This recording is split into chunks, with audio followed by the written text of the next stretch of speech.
If we go through official definition of risk, there are number of definitions in number of standards. So what I am doing right here is just picking up two definitions from most commonly used risk management standards. And the one standard is ISO 31000. ISO 31000 defines risk as effect of uncertainties on objectives. So that is the definition given by ISO 31000. Every organization has uncertainties. There are internal and external uncertainties. And the effect of those uncertainties on the company objective, what the company wants to do, is risk. The second definition is from Guide 25, which specifies risk as combination of probability of an event and its consequences. So it's combination of probability and consequences.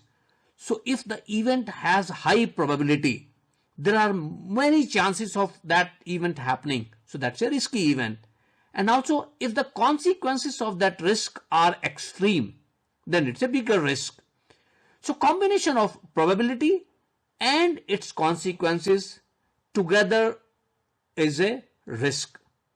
So if an event which is more probable to happen, there are more chances a particular thing will happen, and the consequences of that event will be really bad or really good, extremely bad, extremely good, then that is a high risk event.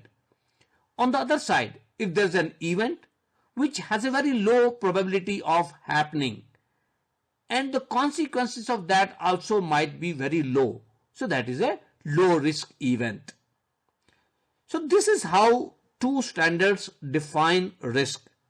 So in a nutshell, risk is related to uncertainties and the effect of those uncertainties on the objective. This could be your personal objective, this could be the objective of the company or the organization you work for. And risk could be a positive risk or the risk could be a negative risk. So what companies need to do is avoid negative risk and make the best use of positive risks or opportunities. The positive risk is known as opportunities.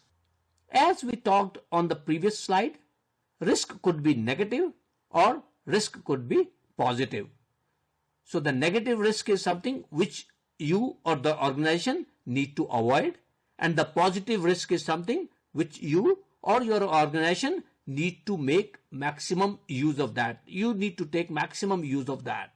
So those positive risks are also called as opportunities, and you want to take the maximum advantage of those positive risks. Another definition we need to make it clear here is issue. A risk is always a future event which has not happened yet. If the event has already happened, then it is not a risk, it is an issue. So if you know that there is something has already happened, good or bad, negative or positive, then it is an issue. Issue need to be handled. It's not a risk, because risk is always uncertain. You don't know whether that will happen or not happen. So that is risk. And if something has already happened, then it is an issue. So that need to be very clear at the beginning itself, that risk is related to future. Risk is related to uncertainties. You may ask a question, why do we take risk? Why can't we just be without any risk? Any organization, whatever they do, whatever function, whatever product they produce, there is risk involved in that.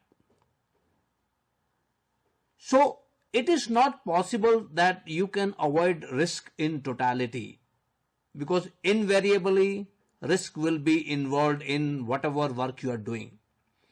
The only thing probably you can do is managing those risks or having a risk-based thinking. That means balancing between risk and reward. So if you want to take more risk, you are looking for more reward. It is sometimes understood that more risk means more reward, but that might not be really true. If you are taking some blind risks, you might not be getting equal reward for that. And that is where the knowledge of risk management helps us to minimize risk and maximize the gain and maximize the rewards out of that. Less risk, more reward, that's what you are looking for. Not taking more risk and less reward. How do we do that? How does organization do that? We will go through those steps. How risks are identified, how risks are analyzed, how risks are acted upon, and how these risks are monitored. We'll go through each of these steps in this course.